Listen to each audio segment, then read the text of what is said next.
did this a little bit on the fly, so it's going to be a kind of a slapdash little instance of things like this. First of all, I'm still ill, so it's been very difficult for me to actually do anything as of late, except for, videos here and there. Also, the race videos I did once needed to be updated a little bit more succinctly and things like this. And who better to be used as a punching bag than fringeelements, because frankly he's the perfect target. He's completely clueless, has no idea what he's talking about, doesn't know what he's doing, so we're going to use this. So the following videos, as you will see, will be kind of snippets of a video he did concerning, no, I want to say concerning Sophia Room, but sort of directed at her. For any other reason other than he's butthurt. That's the only thing I can figure out about it, and that he seems to, a lot of his ire is apparently directed at her for doing the most awful thing in the world and giving people information, science-based stuff. Basically, it comes down to the fact that he doesn't like that she knows things and he doesn't.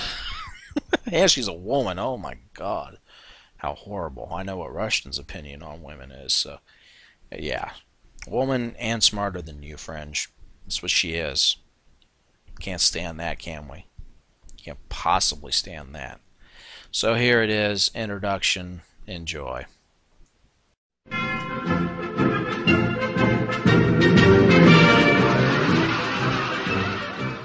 Egalitarians have a problem, and that problem is the basic impossibility of their position. You have identifiable races which can be identified by forensic anthropologists very easily. 85% Fringe. That's about the reasonable expectation that we can identify sex and race in any one skeleton. About 85%. And even then, it doesn't really tell us what we want to know. This is a Masai Mara tribesman. This is a member of the Zulu tribe. The question is, what is the real difference between the two of them? Now, operating under the fringe elements auspices of anthropology, we put them all in the same category because they're both black. And that's all the farther they take this. No matter what has happened over the course of this discussion, over and over and over again, it comes back to this superficial phenotypical trait that they arbitrarily place everyone in, despite the fact that it's not a straight across the board kind of thing. There is a gradient, link in the low bar to a site that I've already cited a number of times. Just go to the fucking site, okay? And look at the gradients of human skin color. More importantly, what is the difference between the Masai Mara and the Zulu? Well, first of all, they actually speak two different languages, believe it or not. They are completely different in that regard. They're also very different culturally. Always. They are always different culturally. Now, as we see here, and this site will also be linked in the low bar, the Masai Mara speak the Maasai language, an Eastern Nilotic language closely related to Samburu, or the Sambur languages. What's it say about here? And this, once again, will be linked in the low bar. What's it say about the Zulu dialect? Okay, there are 11 official languages in South Africa, which is interesting in and of itself. And the Zulu language is in a group that is closely related to the, this is a fun word, isiXhosa and Siswati. They are a Bantu dialect. This is a Bantu dialect.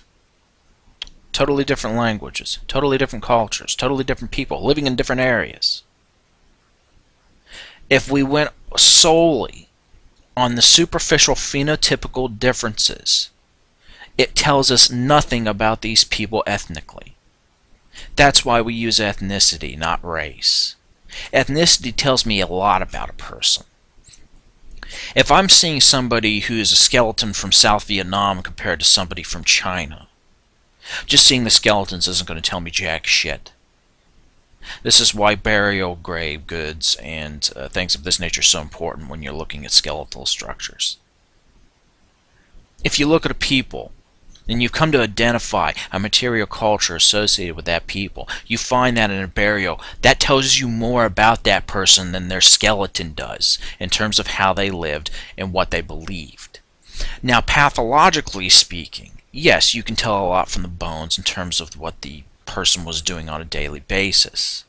Agriculture invites all kinds of things in that are negative. For instance, let's look at tuberculosis as an increased. Any kind of communicable disease like that increases. You tend to see syphilis a lot more. You tend to see arthritic conditions, anything of this nature, show up in the skeletal structure a lot more because they're doing such back-breaking work all the time. In fact, title of the article in the low bar, there is a scientific article that Jared Diamond wrote a number of years ago, actually in 1994, where he asked the question, was agriculture the worst thing to ever happen to humans in human history? I think it's a question worth asking. But without that, we don't know hardly anything about the person in general. How would we be able to tell where they came from then? Well, if you're just going on fringe elements idea of how you tell someone where they came from, you just figure out the superficial continental difference. In other words, that 85% that I was talking about earlier. And that tells you where this person came from. No, it doesn't. It doesn't tell you where they came from. It only tells you a rough area that you might find their ancestors from. Isotopic analysis of the bones, however, can tell me an almost exact location, because the unique uptake of minerals that people drink in their groundwater leave residual evidence in the bones. Then I could identify somebody from possibly coming from the Ivory Coast, or somebody coming from Southeast Asia. But that is something environmental, fringe. It doesn't have anything else to do with genetics. That involves the uptake of minerals and what is in water into the body. It doesn't tell me anything else other than that. It doesn't tell me if this person was smart or stupid. It doesn't tell me what their IQ was. It really tells me zero about the person culturally, about what they believed, how they believed it, what their daily life was like, what their government was like, what was the structure of their society, what was their religious beliefs, what was their dietary needs. All of this can be told by doing isotopic analysis and looking at the bones, but it doesn't tell me anything about their race. The material culture tells you about the race. And even then, we don't use the term race anymore. We don't use it because it's not descriptive enough. It is an inadequate word to describe someone. Ethnicity, on the other hand, is incredibly descriptive, but because it encompasses all the different aspects of being human. That tells us more than any superficial trait that might be associated with a population from a continent, and even then you're going to find variation within those groups. These races also differ in gross brain morphology. And there was even a study with an unfortunately small sample size that showed a difference in brain composition. Not only difference in total size, that's old news, but differences in brain composition. For example, Africans have a much larger orbital frontal cortex, and Africans use a higher percentage of white matter, whereas Europeans have a higher percentage of gray matter. Right? So not only are there differences in total size, but from what limited stuff has been done on this, we're seeing differences in qualitative composition of the brain. And I suspect if you did more of this, we could see more of this. The technology is there. The public interest is definitely there. Whenever there's a study on race, there's lots of public interest on it. But it just seems that researchers don't want to do this, and we can speculate as to why that is. So what are you getting at by this statement, Fringe? What are you trying to insinuate by this? Are you saying that since we can tell where somebody roughly came from continentally, that this makes an enormous difference in who they are? There are as many different ethnic groups in China as there probably are languages in China, and there are a lot of them. This idea that you keep putting forward doesn't make any sense. It doesn't make any sense at all because it doesn't tell us anything about the people. Their material culture is all important.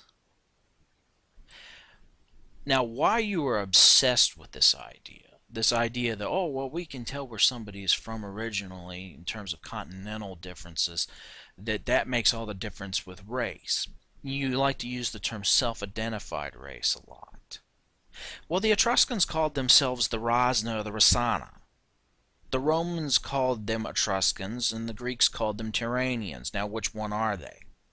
Shouldn't we go with what they call themselves? And you're essentially talking about the tool of a government bureaucracy to identify people for in terms of a census. Don't you hate government? Isn't that one of your pet peeves, that the government tells you what to do or whatever the fuck you're complaining about this week? This arbitrary assignment of self-identified race also tells us nothing. If I meet a guy in downtown Cincinnati and he's black, does it tell me anything about him? No.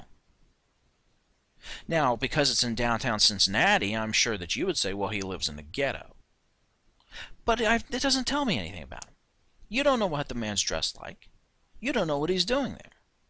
You actually speak to him, and you find out he has an accent. Turns out his accent is from the Congo. He's from one of the people in the Congo. He immigrated here with his family after they were nearly murdered during the genocide. That tells you more. You seek only to see the superficial, because it's frankly all you're capable of seeing, apparently. Otherwise, you wouldn't be so obsessed with this idea. And that's all you ever talk about. Why? What is so horrible about other people mixing with people that you don't like? What is so utterly reprehensible about this? This has been going on for thousands of years. Concepts of race as we know them have only existed for about 500 years.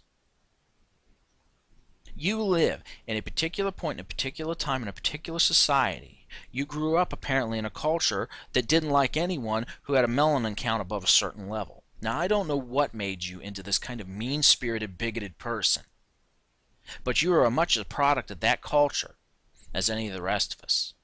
When you live in a culture like that, the results are right before us. A person who has no understanding of what it really means to be human.